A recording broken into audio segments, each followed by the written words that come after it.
จังหวัดซึ่งสำนักงานกกต.จังหวัดจะร่วมกับผู้ว่าราชการจังหวัดจัดเวทีในลักษณะเดียวกันเพื่อให้ประชาชนในภูมิภาคได้รับข้อมูลอย่างทั่วถึงนิตยาคุณสิมรายงานกกต.ยะลาย้ำเลือกตั้ง8กุมภาพันธ์นี้กาบัตร3ใบพร้อมแนะวิธีแจ้งเหตุไม่ไปใช้สิทธิ์เพื่อป้องกันการถูกจำกัดสิทธิ์นายภักครูรอซีวายาหัวหน้ากลุ่มงานจัดการเลือกตั้งและการมีส่วนร่วมกกต.ยะลาเปิดเผยว่าการเลือกตั้งสมาชิกสภาผู้แทนราษฎรหรือสสที่กำลังจะมาถึงในวันอาทิตย์ที่8กุมภาพันธ์นี้ถือเป็นครั้งสำคัญที่ประชาชนจะต้องเตรียมตัวให้พร้อมเพราะเมื่อเข้าคูหาแล้วจะต้องทำหน้าที่ถึง2อย่างในคราวเดียวกันคือเลือกตั้งสสและการออกเสียงประชามติร่างรัฐธรรมนูญนายภักครูรอซีวายาระบุว่าหากไม่ไปใช้สิทธิ์โดยไม่แจ้งเหตุจะถูกจำกัดสิทธิทางการเมืองเป็นเวลา2ปีนับตั้งแต่วันเลือกตั้งซึ่งครอบคลุมทั้งการเลือกตั้งสสตามมาตราที่35ว่าด้วยการเลือกตั้งสสพศ2561การออกเสียงประชามติตามมาตรา24พรบการออกเสียงประชามติพศ2564สำหรับผู้ที่ติดภารกิจไม่สามารถไปใช้สิทธิ์ในวันที่8กุมภาพันธ์ได้สามารถดำเนินการแจ้งเหตุได้2ช่องทางโดยช่องทางออฟไลน์แจ้งได้ที่สำนักทะเบียนทั่วประเทศเขตหรืออำเภอทางช่องทางออนไลน์แจ้งผ่านทางเว็บไซต์หรือแอปพลิเคชันโดยค้นหาคำว่าแจ้งเหตุไม่อาจไปใช้สิทธิ์ใน Google และกรอกข้อมูลตามขั้นตอนย้ำไม่สามารถไปใช้สิทธิ์ทั้งสสและลงประชามติต้องแจ้งเหตุ2รอบอัมรันเมหะสวท.ยะลารายงานกรมการกงสุลเปิดเผยบรรยากาศการเลือกตั้งของคนไทยในต่างประเทศเป็นไปอย่างคึกคักสะท้อนถึงความตื่นตัวและความตระหนักถึงหน้าที่พลเมืองกรมการกงสุลกระทรวงการต่างประเทศเปิดเผยผ่านทาง Facebook Fanpage ว่าบรรยากาศการใช้สิทธิเลือกตั้งนอกราชอาณาจักรของคนไทยในหลายประเทศทั่วโลกเป็นไปอย่างคึกคักและเรียบร้อยสถานเอกอัครราชทูตสถานกงสุลใหญ่และสำนักงานการค้าและเศรษฐกิจไทยในต่างประเทศรายงานว่ามีคนไทยเดินทางมาใช้สิทธิ์อย่างต่อเนื่องสะท้อนถึงความตื่นตัวและความตระหนักถึงหน้าที่พลเมืองของคนไทยในต่างแดนโดยประชาชนชาวไทยจากหลากหลายสาขาอาชีพทั้งนักเรียนนักศึกษาคนทำงานและครอบครัวคนไทยในต่างประเทศต่างให้ความสำคัญกับการมีส่วนร่วมในกระบวนการประชาธิปไตยทั้งนี้เจ้าหน้าที่ประจำหน่วยเลือกตั้งในต่างประเทศได้จัดทำระบบอำนวยความสะดวกอย่างเต็มที่ทั้งการตรวจสอบรายชื่อการให้คำแนะนำขั้นตอนการลงคะแนนและการดูแลความเรียบร้อยภายในสถานที่เลือกตั้งเพื่อให้การใช้สิทธิ์เป็นไปอย่างสุจริตโปร่งใสและมีประสิทธิภาพการตอบรับที่ดีจากคนไทยในต่างประเทศครั้งนี้แสดงให้เห็นถึงพลังของพลเมืองไทยทั่วโลกที่ยังคงผูกพันกับบ้านเกิดและพร้อมมีส่วนร่วมในกระบวนการประชาธิปไตยของประเทศอย่างเข้มแข็งปริญญวิทย์เปี่ยมสมบูรณ์รายงานจบข่าวอรัญญาชมชื่นอ่านรับฟังข่าวครั้งต่อไปเวลา 15:00 น.ค่ะติดตามข่าวที่นำเสนอไปแล้วได้ที่ www.thainews.prd.go.th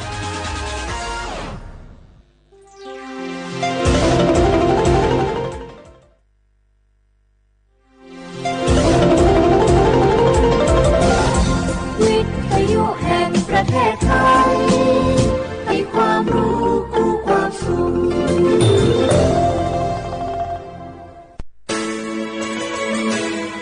สถานีวิทยุกระจายเสียงแห่งประเทศไทยจังหวัดเชียงใหม่ AM 1476 กิโลเฮิรตซ์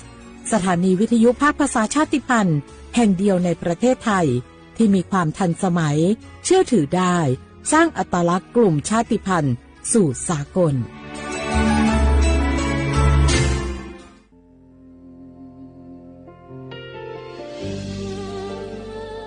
พระเสด็จสู่แดนสวงไทยทั้งปวงน้อมสำนึกในพระมหากรุณาธิคุณตราบนิรันดร์ข้าพระพุทธเจ้าข้าราชการและเจ้าหน้าที่สถานีวิทยุกระจายเสียงแห่งประเทศไทยจังหวัดเชียงใหม่กรมประชาสัมพันธ์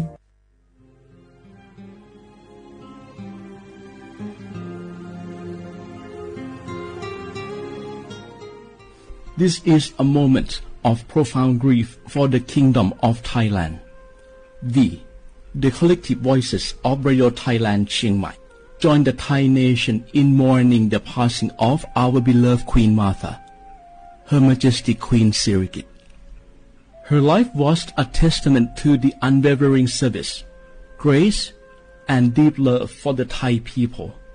Our humble condolences and thoughts are with His Majesty the King, the royal family,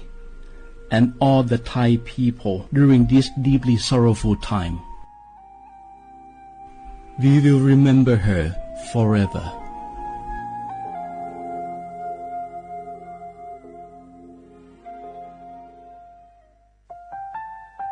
Wanu lisu shi Thami kunawa jama amusa Nima aku tili sango Wanu watsuma aku Pfama ku watuwa ma tili shikwalipudu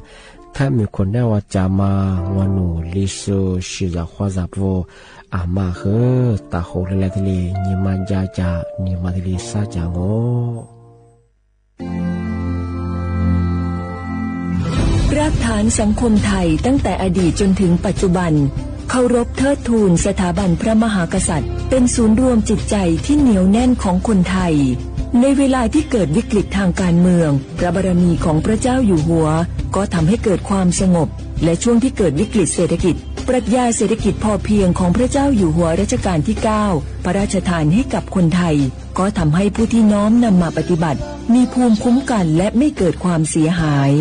พระปฐมบรมราชโองการของพระเจ้าอยู่หัวรัชกาลที่10เราจะสืบสานรักษาและต่อยอดและครองแผ่นดินโดยธรรมเพื่อประโยชน์สุขแห่งอาณาราษฎรตลอดไปพระมหากษัตริย์ไทยทุกพระองค์ทรงห่วงใยราชเสมอสถาบันพระมหากษัตริย์ไทยศูนย์รวมใจไทยทั้งชาติ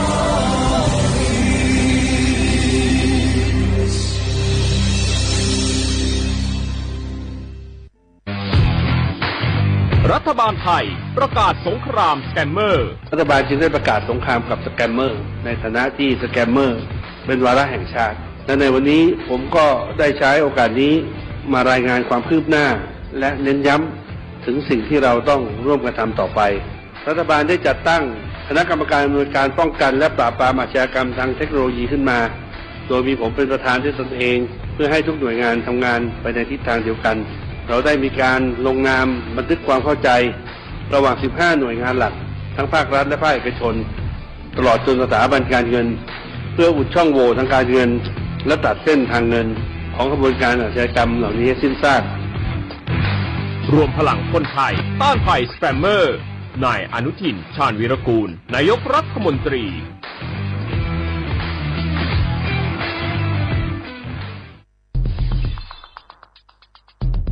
แค่3 ปีความเสียหายจากอาชญากรรมไซเบอร์ของคนไทยพุ่งทะลุถึง 94,000 ล้านบาทหรือเฉลี่ยปีละ 30,000 ล้านบาททุก1ชั่วโมงเราเสียเงินกว่า 3.4 ล้านบาทให้กับมิจฉาชีพออนไลน์โจรไม่เห็นใจคนอาชีพไหนอายุเท่าไหร่สถานะทางการเงินแบบใดหมอพ่อค้านักธุรกิจนักเรียนแม่บ้านข้าราชการเกษียณทุกคนตกเป็นเหยื่อได้เสมอและวันหนึ่งอาจเป็นคุณหรือคนที่คุณรักเพราะจุดอ่อนร่วมของเหยื่อคือความเร่งรีบขาดสติหรือแม้แต่บางครั้งก็เกิดความโลภจนเกินไปอย่าปล่อยให้การกดคลิกเดียวลิงก์เดียวทำให้โจรยิ้มกว้างวันนี้ถึงเวลาแล้วที่คนไทยทุกคนจะต้องร่วมมือกันสร้างภูมิคุ้มกันอาชญากรรมไซเบอร์ช่วยกันหยุดก่อนที่ภัยไซเบอร์จะทำให้คนที่คุณรักและตัวคุณเองกลายเป็นเหยื่อ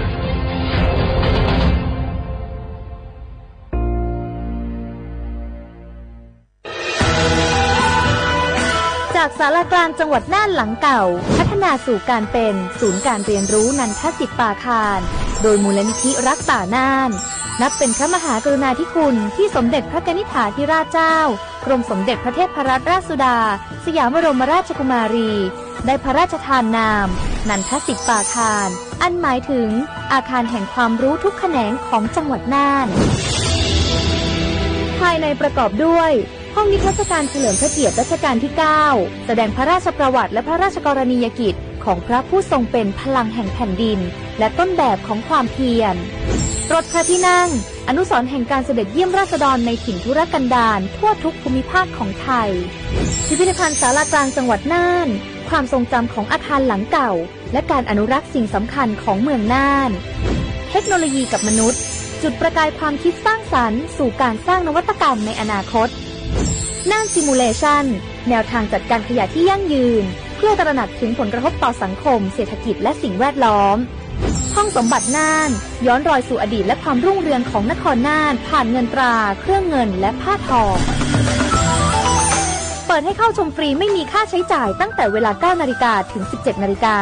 หยุดทุกวันจันทร์และวันนักขัตฤกษ์มาร่วมอนุรักษ์สืบสานสร้างสรรค์ศิลปะวัฒนธรรมและวิทยาศาสตร์ของเมืองน่านคุณค่าที่น่าภาคภูมิใจ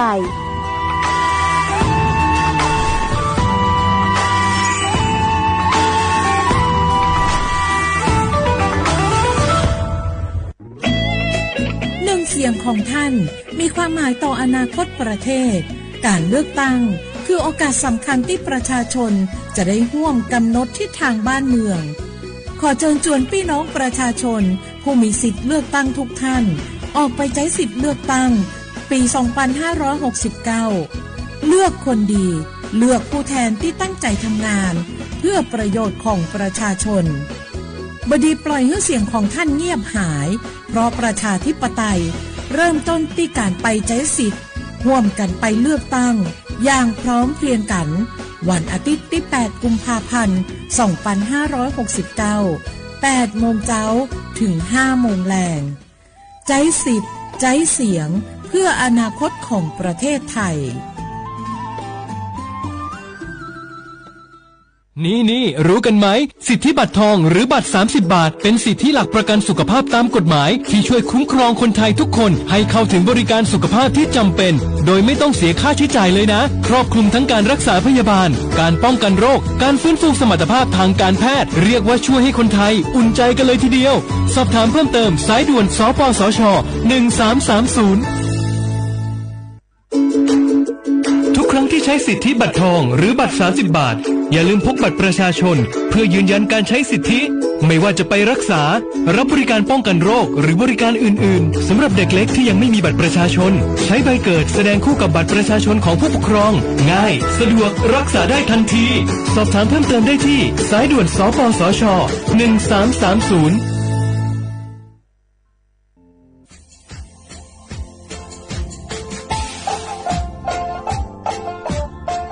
นาถึงมาปีมาซึ่งจีนชมังโงมันยาคณะรัฐมนตรีไงมีมติยากกว่าอยู่หัวระมองเมื่อเหือนยากุลาเสือหาหนีซึกุยังไงยึดโขนี่ตัวยาสดซื้อฉีกว่ายาเบรมองเมื่อเหือแก้ไขปัญหาไงสถานะอาทิตย์เหือสัญชาติไงเอาถ้าหมายความว่าจะส่งไงอธิบายที่ยากคมหมายถือว่าเบรมองเมื่อเหือไงมาตราที่17ไงแห่งพระราชบัญญัติคนเข้าเมืองไงพอสองงมันอยากให้คนอยากให้หนีตัวงานหนีซึ่งหนีกวางกันเทวถ้ามีคนได้ว่าดูแลโซอาทิตย์นี้คือมันจะจางงเป็นยังไงอาทิตย์นี้ว่ามีทะเบียนประวัติคือถูกต้องอยู่ไงอธิบายว่าสามารถยื่นขอสถานะไงคนต่างด้าวเข้าเมืองโดยชอบด้วยกฎหมายที่ดียินหน้าบริงาอาทิตย์ทยากฎหมายถือว่าบรรมประเฮงไงมาตราที่7ทวีไงแห่งพระราชบัญญัติไงสัญชาติยึดขวงงบไปเฮอพศยังไง2508ไงเอาถ้ามีคนได้ว่าเฮอตาซุงโงไม่ยังไงอาทิตย์นี้เฮออาบามันก็จะเฮออามาไงเอาว่าอยู่ในทะเบียนประวัติบุคคลไงอธิบายว่าไม่มีสถานะทางทะเบียนมาจุบเฮอสามารถยื่นขอสัญชาติไทยที่กรุงเทพมหานครไงยื่นที่สำนักบริหารการทะเบียนกรมการปกครองไงอธิบายเราส่วนต่างจังหวัดจะสุบเฮอว่ายื่นต่อในอำเภอตานภูมิลำนาไงปีขวานนแล้วก็จะบอกว่าอำเภอยี่ที่ยืดชงไงยืดเวลางูมันยาว่าเวลาใช้กันยาขนาดถี่เนี่ยขวานยี่นวันนี้สิไงอดีตแบบนี่มีกับปุ๊กขวานยี่ที่น่าเหี่ยโชฮายี่ซึกุยังไงยึดโขนยี่ตัวเหี่ยโชซึกูกว่าเสือเอาทียืดชงง่าถึงมาปีเมื่อซึ่งจุดเช้าว่าชาวได้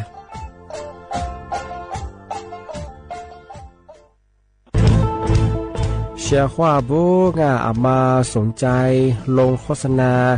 ทาสถานีวิทยุกระจายเสียงแห่งประเทศไทยจังหวัดเชียงใหม่เอาสถานีวิทยุของมันยังยี่เสียคือเสืออาทิตย์นี้ยี่สัญญาณก็คือหุ่ยคือยิบเป้งเที่ยวพื้นที่จังหวัดเชียงใหม่ยัง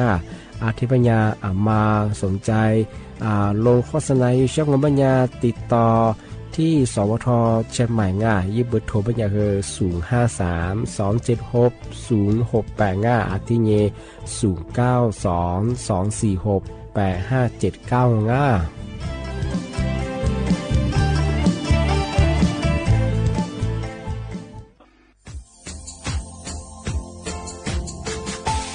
ชาว่าบรางวัลมาปีใหม่อาทิตย์สุดตาจินชาวมังมันยังไงมุสาจังหวัดเชียงใหม่ข้อยินมาปีใหม่ปากไก่ฝรั่งที่5ที่นี้ของพวกข้อยินว่า5 3สื่อที่นี้สังเกตคนอยู่ตรงนี้โฉดสื่อคู่ขวางมาคือตุทัดโชดงกับปากกามียนเบสพิอาลุมิโดขยันรัวจุดเปิดงสัตว์ความแบบดิต้มแบงตุทัดโชบงที่ยาวพื้นที่หรือตัวจางโง่เป็นยังก็ยาระบบไฟดีข้อนี้มาอนุญาตอยู่ไม่คือมาคือตุทัดโชดงที่ยังปีข้าววัตถุสองเป็นยังฝ่าฝืนยังคือกลุ่มหมายละชัวยาชัวยาโจดงที่บ้านก็เป็นยังมาตุชัวตุเบียพมวงโง่เป็นยังโวโทแจ้งศูนย์อำนวยการแก้ไขปัญหาหมอกควันที่ยังคือฝุ่นละอองมาคือจังหวัดเชียงใหม่ยีเบอร์โทรโง่เป็นยัง053ที่ยัง112808หรือมาโง่เป็นยังสำนักงานประชาสัมพันธ์จังหวัดเชียงใหม่ก็ดีปีมากทีเดียวประกาศฝรั่งอันนี้ประกาศมาก็แต่วันเลยจะหลอกฝรั่ง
是那位，他妈破落祖国名藏啊，他妈你是泪人啊，姐姐走，你咋提走，阿老咋么的，咋的走那达，你别这次。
是 do hey ni ngulu mutizo okole ni wo sunza to the fola ni makwa halala ha be mutte musuja rawa kuku gwaji tanji tayinge sunza to the fola ni makwa halala ha be mutte musuja rawa kuku gwaji tanji tayinga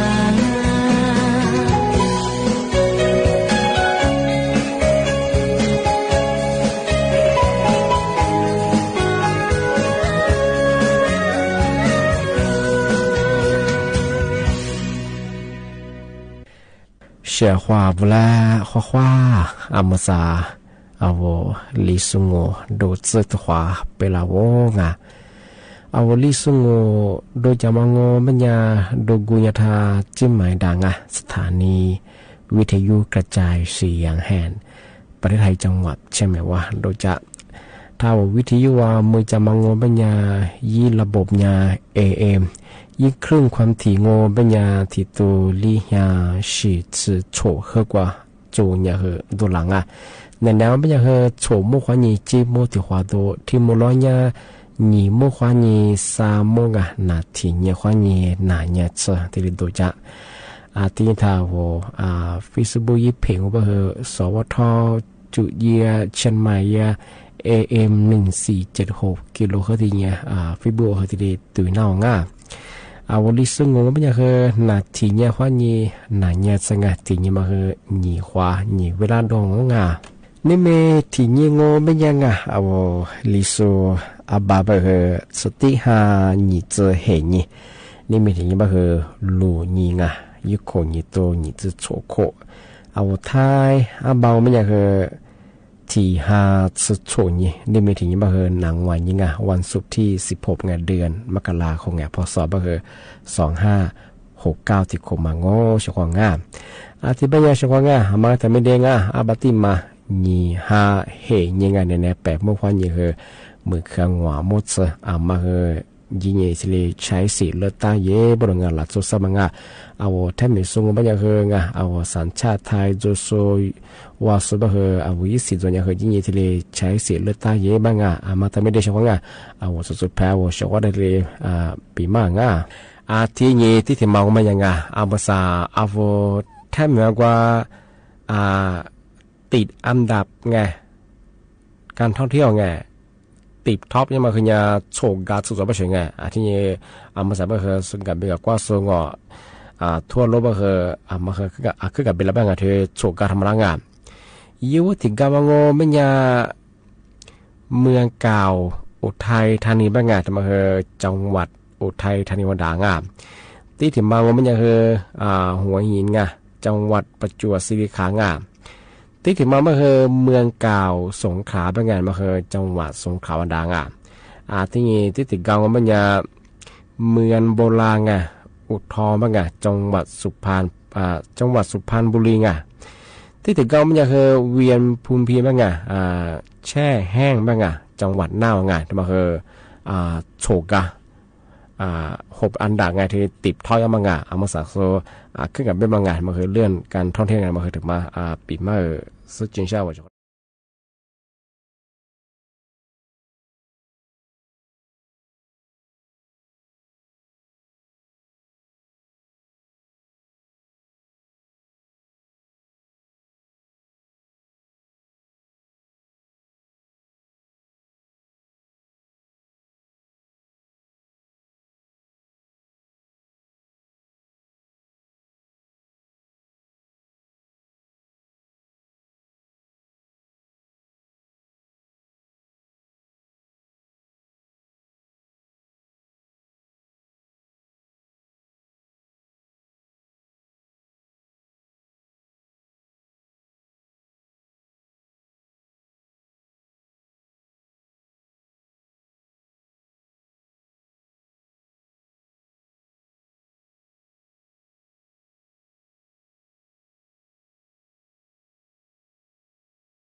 我那活的可群些，我那木来你给么当，我那你虐我。你这个狗，完了你的是多。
你的手来，手来，你吗？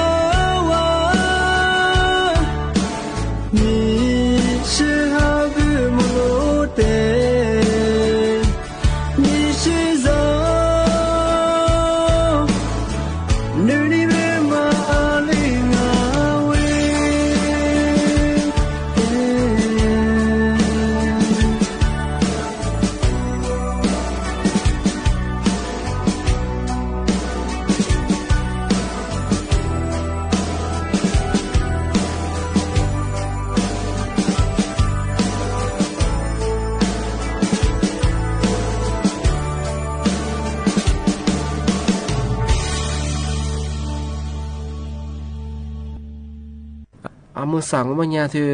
แกไม่ชาจิตว่าคือเถียงย่างไม่เคยใช้ระบบAI ไงนุสแกนเคียวโคยูไม่เคยย่าโปรแกรมว่ายังไงเอาโทรศัพท์คนนี้พัดอยู่ไม่เคยเอาโทรศัพท์คนนี้ปัจจัยไม่ยากเพียที่ข้อคุณเพียที่จีน่าใช่ไง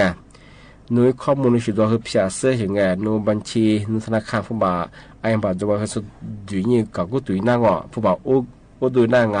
เอาที่บ้านของมันเนี่ยปีขว้าเอาหัวเฮียงสวัสดิ์จะหมายถึงมาสุขเราคือไงย่าเคียวโคพักรังมันเนี่ยคือมาคือทัศแกงเย่ปีขว้านู่นก็มามั่นใจว่ามันคือไว้จดหมายของเนี่ยหน่วยงานอารมณ์ขวาเนี่ยสุขลังหน่วยงานมาสุขลังมางานยิงเอาตัวนี้ยิงยาสนังยิงที่สอบถามสแกนที่ดีช่องว่าหัวกระดาษเขายิงสแกนไม่คือมันคือมีความเสี่ยงอันตรายเยอะมาคือแต่เนี่ยจำมือของติดถึงบางว่าเนี่ยอเมษาหรือยาเจ้าหน้าที่ขนส่งคือจะซึ่งจะมาสู่ไปสนีถึงวัตถุฟลายเนี่ยอเมษาคนบริษัทเขาเนี่ยโนละกว่าของขวานสิทธิพิเศษมาเกือไปสิก็หลังจะซื้อมี3ผู้ดูวันบริษัทกันได้กว่าส่งรถพิเศษเกือที่บ้านมันเนี่ยอเมษาว่านายเฮียคือเปล่าว่านายเฮียหน้าบ้านว่าจดหมายธรรมกตาที่บ้านเนี่ยปีว่าโนสนใจช่องมันเนี่ยว่าอยากเคียวโคก็ต้องมาสแกนดีนี่ลงทะเบียนยังไปเหือบว่าฮิตทุฟลายนี่ที่ได้เบตตี้เฉพาะว่าที่ที่จะซื้อสุดมากที่บ้านมันเนี่ยมาเหือถ้าจุดจ่ายเฉพาะว่าสแกนเคียวโคยังมองมันเนี่ยคือมีเชื้ออันตรายเฉพาะว่า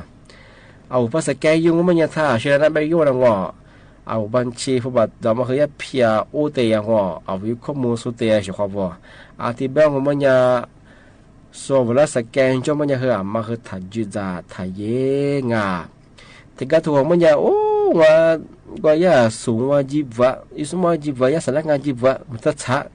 ขวัญสืบเสือกว่าไปไงเอาถ้าสแกนเยอะคือว่าเบอร์เนี่ยที่เราหน้าเป็นไงที่มาของเนี่ยส่วนภาษาที่เอาที่ดูจากของเนี่ยเฉพาะผู้บ่าวภาษาที่แกนไม่ใช่ชี้คือว่ามานุจิบว่ามันช้ามาเจาะเอาถ้าโทรศัพท์ของเนี่ยสแกนเนี่ยเบอร์เนี่ยที่เราเนี่ยนุจิบว่าของเนี่ยผู้บ่าวสุขเดียววันของเนี่ยเฉพาะไงที่ตัวที่แสยิ่งมือสมมุตินุผู้บ่าวธนาคารไอ้ยังบัตรได้ก็ซอยบัตรเพียโอเตะเฉพาะว่าที่บ้านมันยังมาคือถ้าสแกนเย่ปีขว้าสูนั่นแหละจดหมายถึงมาสู่ฝรั่งนี่สแกนยังมาคือถ่ายเย่ที่บ้านถ้าชื่อวันนั้นไปฮิวนั่งจดหมายก็มาสู่ฝรั่งปีขว้าเครือข่ายที่มันก็ไม่ยังคือบริษัทมาสู่ฝรั่งแบบว่ายี่ถือว่าญาติสันงานยี่ติดต่อสอบถามยิงทำมาโนนาสู่ฝรั่งงานไม่จะคือถักสแกนยังงูไปคือว่าญาติสันงานยี่สแกนยังความด่างก็ยี่เบื่อไปคือมาคือสามโมงชั่วโมงมาสับไปคือหลักสุดผมว่าคือคนนี้เจ้าหน้าที่เป็นยังไงเวลาเกิดอะไรมาขึ้นยังที่เป็นยังมาสัตว์สำนักงานตำรวจไซเบอร์ทีนี้ที่เราขึ้นกับตัวยาวถึงผมว่าอันนี้ก็คือยังก็มันด่างมีอะไรพวกอันนี้ก็คือมาคือแต่จำโม่ชของเอามาสัตว์ก็คือระบบออนไลน์เขาเนี่ยแกนไม่ใช่ชื่อเกิดมาพอล้านสมองหิมือล้านสมองเหิมย่อเตวเฉพาะพออันนี้ก็คือมาคือที่ลิตาเกเจมาสุดแล้วคือแต่ปีมายันล่างคือเอามาสัตว์ก็คือหลักสมมติก็คือคนนี้เจ้าหน้าที่ตำรวจเป็นยังไงเวลาที่ขู่ยังมาคืองเวลาเฉยมาคือจ่วยเฉพาะพวกมาคือถัดยุจ้าโทรศัพท์ข้อนี้ผู้บัตรเดียมาอีกข้อมูลเดียมาสแกนเคียวโคยังมาคือถ่ายเย่เฉพาะมาคือเนี่ยแต่จำมือร่าง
te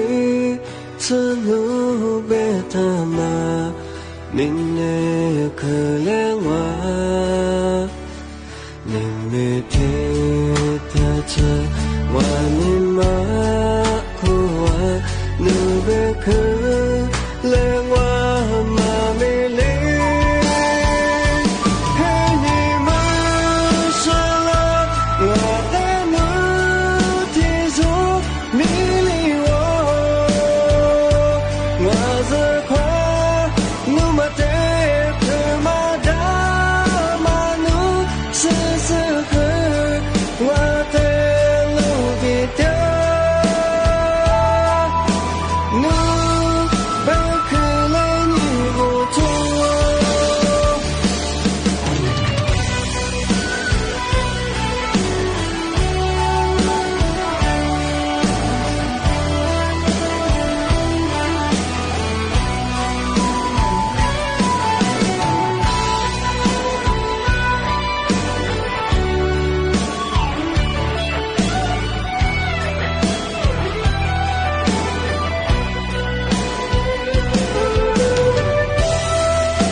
我那过的可群下，我那木来你给我当，我那你暖我。你的哥哥，完了你的是走。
别起瓦流。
是走，你马跨路不偏压力，这咱的比起瓦流。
的你是天涯错过我发誓铁挂我谢谢你生你我和我撒茄子花也多少来花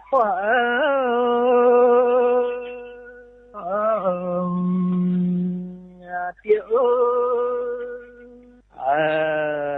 撒花也难忘来觉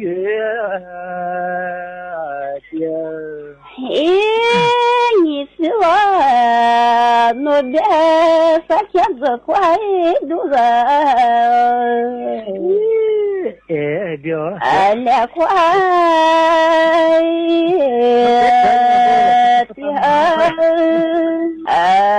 也花多少来个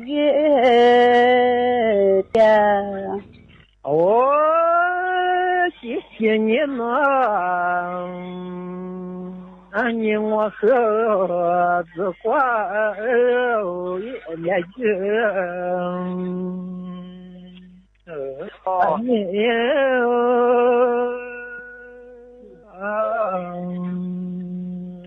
子花来个的毛三呀我别拿我的色来花的毛三呀